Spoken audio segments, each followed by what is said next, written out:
माधोपुर गांव में संदीप नाम का एक व्यक्ति अपनी पत्नी अंजू के साथ एक बड़े से घर में रहता था। उन दोनों की केवल एक ही संतान थी और वो था उनका बेटा मयंक, जो कि विदेश में जॉब करता था। कई सालों के बाद मयंक अपने घर आने वाला था। ये जानकर संदीप और अंजू काफी खुश थे और वो बड़ी बेसब्री से उसका इंतजार कर रहे थे। 3 दिन बाद मयंक ऐना नाम की चाइनीज लड़की को अपने साथ घर लेकर आता है। मयंक बेटा, आ गए तुम। हम कब से तुम्हारी राह देख रहे थे। ये कहकर संदीप मयंक को गले लगा लेता है। तभी वो अंजू को आवाज देते हुए कहता है, अंजू, ओ अंजू, जल्दी आओ, देखो हमारा बेटा आ गया। मयंक के आने की खुशी में अंजू सुबह से रसोई घर में तरह तरह के पकवान बनाने में लगी हुई थी। तभी वो साड़ी के पल्लू से हाथ पोंछते हुए बाहर आती है और झट से मयंक को गले लगा लेती है। कैसा है मेरा बच्चा? कितने टाइम बाद तुम्हें देख रही हूँ। मैं बिल्कुल ठीक हूँ मम। अरे मयंक, ये तो कोई विदेशी लड़की लग रही है। कौन है ये? मम, ये ऐना है, मेरे ही ऑफिस में मेरे साथ काम करती है। तभी मयंक ऐना से कहता है, ऐना, ये मेरे मॉम डैड है। मयंक के ये कहते ही ऐना अंजू के पाँव छूते हुए कहती है, पाँव उठा लो सासू मॉम। ये क्या बोल रही है मयंक? अरे ऐना, पाँव उठा लो नहीं, पाए लागू बोलते हैं। ओह, आई एम सॉरी सासू मॉम। मयंक, ये लड़की बार बार मुझे सासू मॉम क्यों बोल रही है? मॉम, ऐना मेरी वाइफ है, हम दोनों ने शादी कर ली है। अब ये तुम क्या कह रहे हो मयंक? तुमने हमें बिना बताए शादी कर ली? संदीप के ये कहते ही ऐना उनके पाँव भी छूने जाती है। पैर काट लूंगी ससुर जी। क्या पैर काट लूंगी? ये क्या बकवास किए जा रही है? सॉरी ससुर जी, इस बार भी रॉन्ग बोल दिया। सॉरी, पैर दे दो ससुर जी। ओहो मयंक, ये तू क्या बला घर ले आया? अब बस भी करो ऐनक। मेरा मतलब है ऐना, जो भी है तुम्हारा नाम। सारा दिन पैर ही छूती रहोगी? खैर, जाती रहो। मेरा मतलब है जीती रहो। बेटा, ये सब चल क्या रहा है? क्या तू हमें बताएगा? मॉम, मैं ये सब आपको बाद में बताऊंगा। अभी मैं बहुत थक गया हूँ और मुझे बहुत जोरों की भूख भी लगी है। मयंक ये कहते ही अपने कमरे में चला जाता है। ऐना ने बहुत छोटे छोटे कपड़े पहने हुए थे। संदीप और अंजू बार बार ऐना के कपड़ों को ही देखे जा रहे थे। हे भगवान, ये कैसे आधे अधूरे कपड़े पहन रखे हैं इस लड़की ने। मयंक की तो मती ही मारी गई थी जो इसे हमारी बहू बना कर ले आया। अगर आसपास पड़ोस वालों ने इसे इस तरह के कपड़ों में देख लिया ना, तो पता नहीं कैसी कैसी बातें बनाएंगे। ऐना, तुम यहीं रुको, मैं अभी आई। इसके बाद अंजू अपनी एक साड़ी लाकर ऐना को देते हुए कहती है, ये लो साड़ी, अब तुम जल्दी से अपने कमरे में जाओ और कपड़े बदल कर आओ। इसके बाद ऐना मयंक के कमरे में चली जाती है। तभी अंजू की पड़ोसने उसके घर आती है। क्यों अंजू बहन, इतनी जल्दी तुमने हमें पराया कर दिया? घर में फिरंगन बहू ले आई और हमें बताया तक नहीं? हाँ हाँ अंजू बहन, आपने हमारे साथ ऐसा क्यों किया?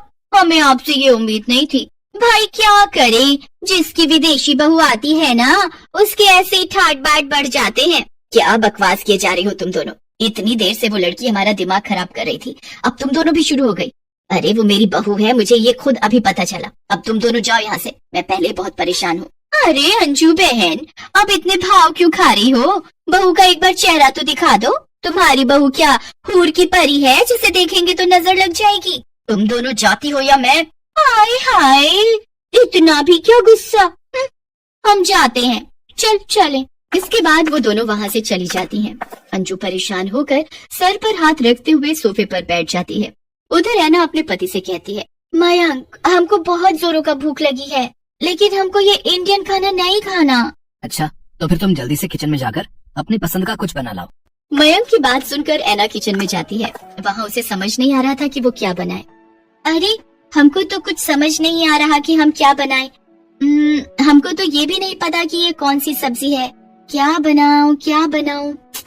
हमको तो बहुत जोरों का भूख भी लगा है। तभी ऐना को रसोई की दीवार पर 2 छिपकली दिखती है। अरे वाह, मिल गया हमको खाना, अब तो हम इन्हीं को खाएगा। ऐना बगल में रखे लकड़ी के स्टूल पर चढ़ जाती है और हाथ से दोनों छिपकलियों को पकड़ने लगती है। तभी अंजू रसोई में आ जाती है। वो जैसे ही ऐना को छिपकली पकड़ते देखती है, वो जोर से चिल्ला पड़ती है, बाप रे बाप, हे राम, ये क्या कर रही हो बहू तुम? अंजू के चिल्लाने की आवाज सुनते ही मयंक और संदीप भी किचन में आ जाते हैं।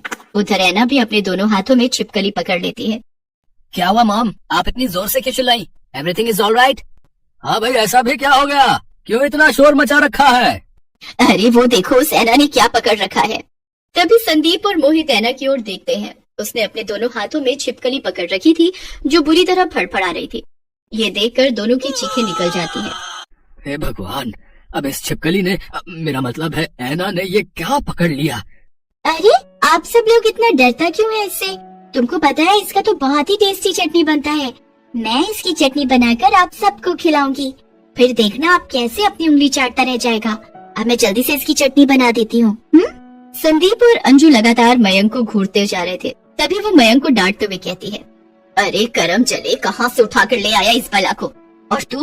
और तू मेरी माँ परेशान कर रखा है हम सबको। ये सब नहीं बनता मेरे घर में। जल्दी से इसको खिड़की से बाहर फेंक दे। आप एक बार खाइए तो सासू मॉम, आपको बहुत पसंद आएगा। मैं तेरे पैर पड़ती हूँ ऐना, प्लीज जल्दी से फेंक दे इसे। अरे कौन सा वो मनहूस समय था मयंक जब तूने मेरी कोख से जन्म लिया। अरे ऐसा दिन देखने से पहले हम मर क्यों नहीं गए? मामा आप चिंता मत करो, मैं उसे सब अच्छे से समझा दूंगा। चलो ऐना, अपने कमरे में चलो। अपने कमरे में ले जाकर मयंक ऐना को सब कुछ समझाने लगता है। उनके घर का खाना पीना, रहन सहन। उधर अंजू हॉल में सोफे पर बैठकर अपनी किस्मत को कोस रही थी। ना जाने कौन से कर्म किए थे मैंने जिसकी सजा मैं भुगत रही हूँ। तभी संदीप जोर जोर से हंसने लगता है। कुछ भी कहो, लेकिन बहू बिल्कुल तुम्हारी टक्कर की आई है। बाहर वाले क्या कम थे जो अब आप भी शुरू हो गए? अंजू को उसकी ननद का फोन आता है। अरे कैसी हो भाभी? मैंने ये बताने के लिए फोन किया है कि आज हम पूरा परिवार तुम्हारे घर आ रहे हैं और कुछ दिन वहीं रहेंगे। अरे बाप रे, अगर ये यहाँ आ गई तो इस बहू को देखकर तो खूब मजाक उड़ाएंगे। कुछ देर सोचने के बाद वो कहती है, अरे वो क्या है ना सुमन दीदी, हम 2 हफ्तों के लिए बाहर घूमने जा रहे हैं। मुझे बहुत सारी पैकिंग करनी है तो मैं फिर आपसे बात करूंगी। तुम कब से झूठ बोलने लग गई अंजू? तो क्या करूँ जी, पहले ही इस बहू ने आकर मेरा बीपी बढ़ा दिया है, ऊपर से रिश्तेदार आकर इसका और मजाक उड़ाएंगे। पता नहीं इसके साथ मैं सारा जीवन कैसे रहूंगी। तभी ऐना एक सुंदर सी साड़ी पहने हाथ में चाय का कप लेकर आती है और अंजू से कहती है, सासू मॉम हम तुम्हारे वास्ते चाय बना कर लाया। सुनो जी, क्या ये अपनी बहू ऐना ही है? यस सासू माँ, हम आपका बहू ऐना ही है।